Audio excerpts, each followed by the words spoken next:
咏春入門。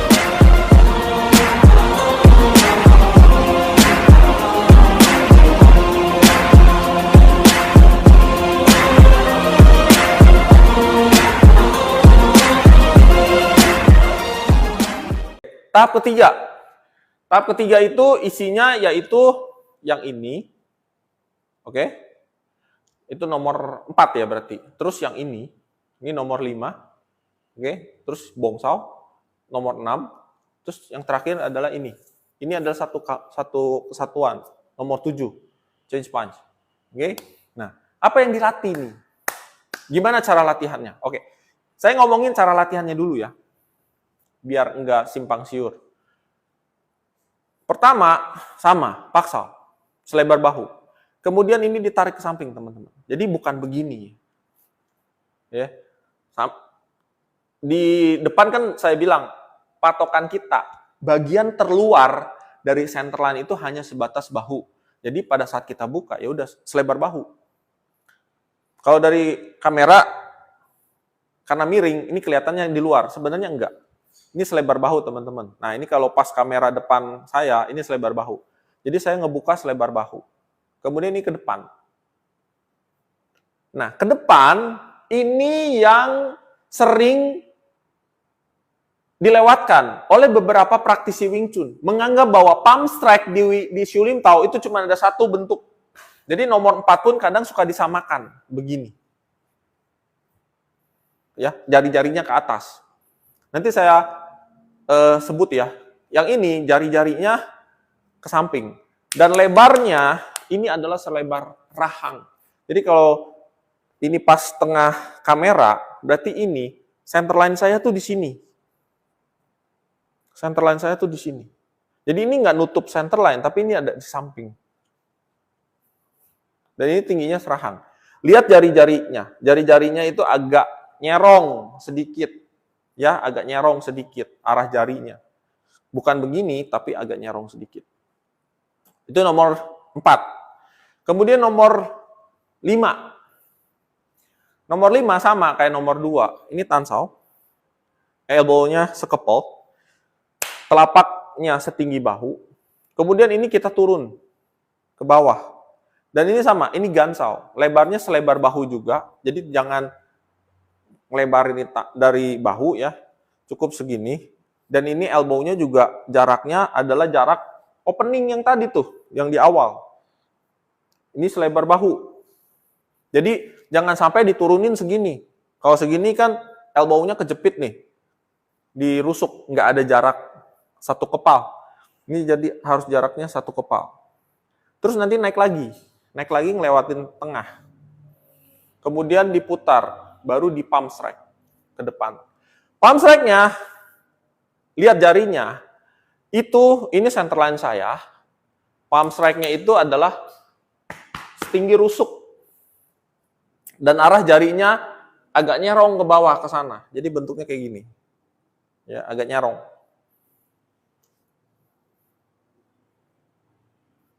Agak nyerong.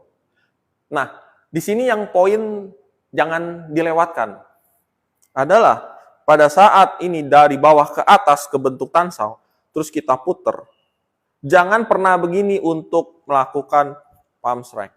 Jadi lutut, sikutnya nggak boleh dikokang. Kenapa nggak boleh dikokang? Kemarin ada yang nanya, gimana cara ngelatih pukulan 1-inch punch? Jalan satu-satunya pada saat kita melakukan pukulan 1-inch punch, tidak pernah mengokang sikut.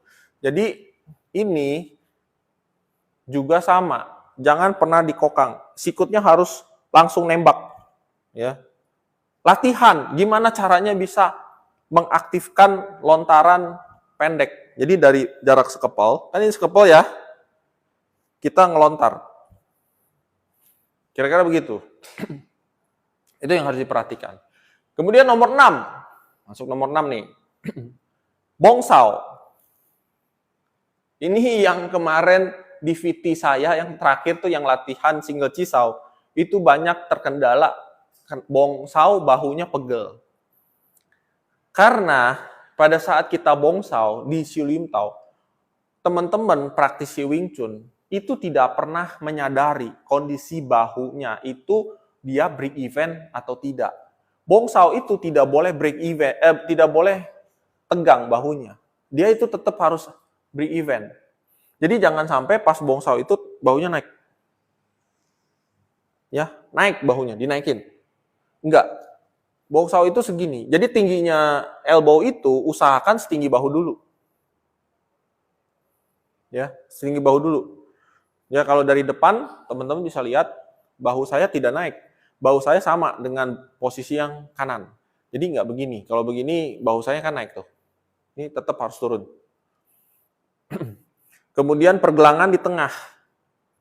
Kecenderungan setiap kali orang Bong Sao itu kecenderungan di sini.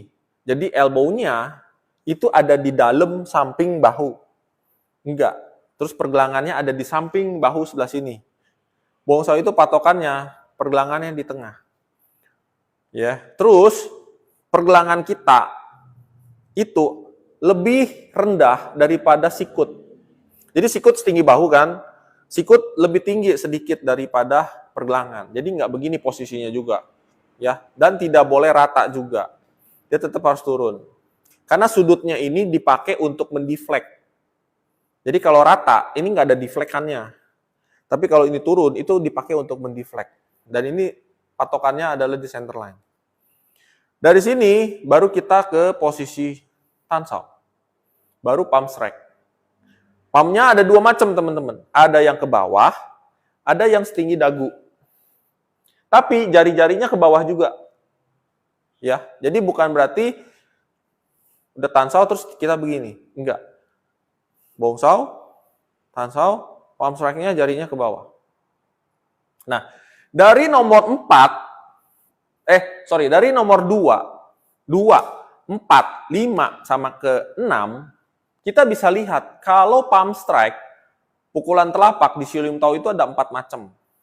Nomor 2, nomor 4, nomor 5, nomor 6. Kalau kita gabungkan dengan 2 tangan, ini bentuknya adalah push hand atau disebutnya Popeye. Dan itu konteksnya ada di Siu Lim Tao. Jika kita gabungkan dengan 2 tangan, ini bentuknya kan seperti Popeye. Dan itu ada di boneka kayu. Terus yang terakhir ya, nomor 7. Itu adalah ini. Ini juga ada beberapa yang cuman begini doang. Ya, jadi kayak apa ya? Kalau di film-film kerajaan itu kayak hormat Bang Gida, cuma kayak gitu doang. Bukan. Ya, bukan kayak gitu. Ini diputer, teman-teman. Jadi kalau teman-teman ngelihat, telapak saya kan ini ke bawah. Ini di atas. Jadi pada saat ini turun, yang tangan bawah saya itu muter. Jadi bentuknya balik lagi kayak opening yang pertama. Baru dia naik lagi ke salah satunya, dan diputer. Dan ini bentuknya. Jadi berlawanan tuh. Ini telapaknya ke bawah, ini telapaknya ke atas. Pada saat bersinggungan, dia akan memutar. Ini konteksnya ada, teman-teman. Ada fungsinya. Itu biasanya buat melepas cengkraman dari orang. Saya nggak bisa tunjukin karena saya sendirian di sini ya. Nggak ada temen. Mungkin kalau inget, hari Selasa minggu depan, Selasa besok kan libur ya. Selasa minggu depan, kalau saya live streaming, silakan ditanyakan. Kok Siu Lim Tao nomor 7 fungsinya apa? Nah, nanti saya coba gambarkan lah dengan praktek yang lebih kelihatan, karena ada teman-teman di kelas. Tapi yang terpenting pada saat kita latihan sendiri, itu jangan lupa ya, ini diputer. Jadi gerakannya itu diputer dulu, baru ditarik elbow-nya. Yang tangan di bawah ini. Diputer dulu baru ditarik. Jangan kita narik dulu baru diputer. Oke? Jadi gini. Kemudian kita mukul. Change punch 4 kali. Nah, pukulan change punch ini, pukulan beruntun, tadi di awal saya bilang pukulan kita sejengkal. Jarak sejengkal ini, kalau misalkan kita pakai change punch, tangan satu di depan, kepalan ini posisinya ada di samping elbow yang satunya. Jadi pada saat pertama kan Siu Lim Tao kan begini yang depan ya. Nah, ini jarak ini adalah jarak sejajar sama elbow. Jadi ini adalah jarak medium saat kita melakukan pukulan straight punch, pukulan lurus. Jadi ini jarak medium. Jadi bukan dari sini. Ya, atau pula 5 jari dari jarak wusau, enggak. Ini agak maju sedikit. Nah, sejajar sama elbow. Dan ini berangkatnya lurus, bukan melambung. Makanya dari awal kan tadi saya bilang, waktu kita mukul, becengnya ini, selongsong pukulan, itu harus selalu ngarah ke depan. Dan itu adalah arah laju pukulan. Kalau misalkan dari sini, kita loncat, lihat arah becengnya itu kemana? Ke atas kan? Karena kita ngeloncat ke atas. Dan bentuknya nanti jadi begini. Bukan tetap geraknya lurus. Yang melingkar itu adalah gerakan yang tangan di depan turun ke belakang, itu benar-benar dia memang bentuknya melingkar. Tapi tangan yang belakang itu tetap berangkatnya lurus. Karena saat tangan depan turun, ini yang harus maju. Kalau kita lihat-lihat di VT-VT change punch, secepat mungkin, ini gerakannya tuh cuman muter, jadi kayak goes sepeda. Enggak, pukulan Wing Chun itu bukan kayak, change punch Wing Chun itu bukan kayak goes sepeda. Change punch Wing Chun itu seperti rantai motor. Kalau teman-teman lihat rantai motor, dia geraknya lurus. Ya, geraknya lurus. Nah, kalau rantainya udah kendor, dia nggak bisa lurus dengan maksimal. Makanya rantainya harus dikencengin. Nah, ini pun sama. Kalau kita nggak bisa pukulannya lurus, maka kekuatannya akan berkurang. Logikanya mirip sama dengan rantai motor.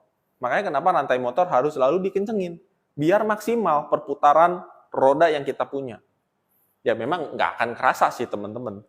Cuman nanti pada saat mukul itu lebih berasa. Kenapa? Karena pukulan melingkar itu tenaganya nggak nusuk ke dalam, tapi tenaganya itu hanya cuman ya sekedarnya doang. Kira-kira begitu ya secara konsepnya. Nah, terus apa yang dipelajari dari 4 macam gerakan? Kalau tadi kan saya jelaskan ininya, pola latihannya. Nah, sekarang manfaatnya yang kita dapetin dari tahap ketiga ini apa? Oke, yang pertama, kita ngelatih yang namanya one hand cover two. Satu tangan untuk mengcover 2. Jadi kayak begini, itu kan anggapannya sudah kita tangkis, kita coba tangkis lagi untuk serangan kedua, kemudian kita baru serang. Begitupun sama, ini juga sama. Begitupun bongsau, ini juga sama. Di drill, teman-teman bisa lihat di VT saya, yang katanya ngedrill Wing Chun itu nggak ada gunanya, ya kan? Banyak yang komentar seperti itu. Nah, pada saat kita ngedrill, kita ngelatih nangkis dengan kanan, ya, nangkis dengan tangan kiri doang. Temennya mukul berapa kali, kita nangkis dengan satu tangan. Nah, itu konsep yang dibawa di Siu Lim Tao nomor 4. 5 sama 6. Ya, 5, 4 sama 6. Jadi, satu tangan untuk mengcover 2 serangan. Kita juga akan, waktu kita nanti pakai pada saat ngedrill, kita akan kenal yang namanya tangan luar sama tangan dalam. Nah, tangan luar itu kita berada di posisi luar temennya. Saya nggak bisa nunjukin karena saya nggak ada temen di sini. Saat kita nangkis, ada tangan luar sama tangan dalam. Di sana konsepnya, tangan luar kita safety. Kita aman. Ya, tetapi tangan dalam kita harus lebih protektif. Nah, itu yang saya jelaskan juga pada saat latihan Cisau kemarin. Kenapa pada saat single Cisau ada tangan satu sama tangan luar? Tangan luar selalu ngincer center line, karena itu posisi aman. Tangan dalam itu selalu memprotek center line. Tujuannya adalah untuk yaitu tadi lebih protektif, lebih bertahan terhadap center line yang kita punya. Nah, itu ada di Siu Lim Tao nomor 4, 5, 6. Karena di sana penjelasannya Bisa jadi tangan luar, bisa jadi tangan dalam.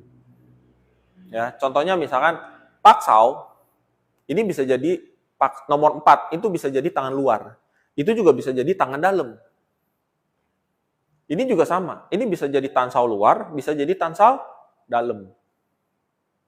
Ya, jadi tinggal tergantung gimana cara menggunakannya. Dan itu digunakan pada saat kita latihan drill. Drill pasangan yang kemarin saya tunjukkan di VT. Saya di sini, ada teman saya di depan, kita mukul.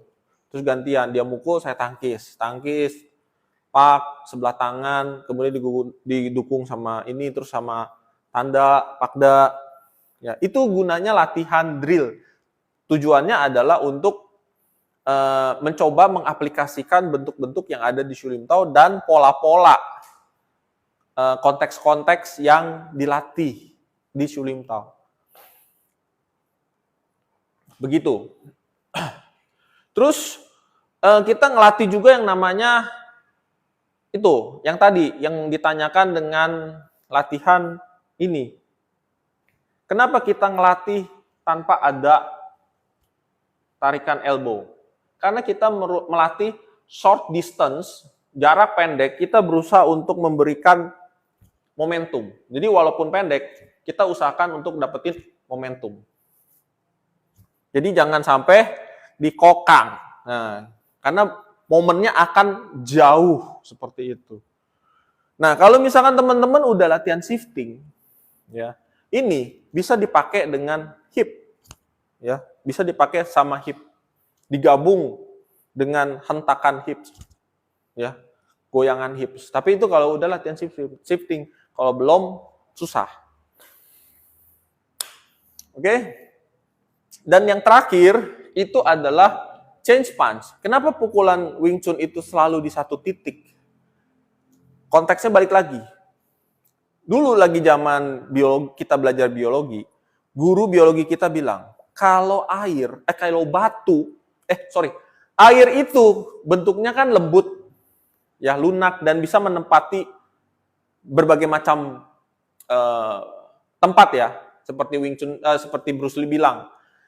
Air itu kalau dimasukkan ke dalam cangkir bentuknya seperti cangkir. Air dimasukkan ke dalam teapot itu teko air, itu bentuknya akan seperti teko. Air masuk ke dalam baskom, bentuknya akan seperti baskom. Tetapi jangan salah, air yang menetes pelan-pelan ke sebuah batu, lama-lama batu itu jadi cekung atau batu itu jadi berlubang selama tetesannya itu jatuh di tempat yang sama. Begitupun pukulan Wing Chun. Walaupun pukulan Wing Chun terkesannya seperti pertanyaan kemarin, pukulan Wing Chun itu kok nggak bertenaga.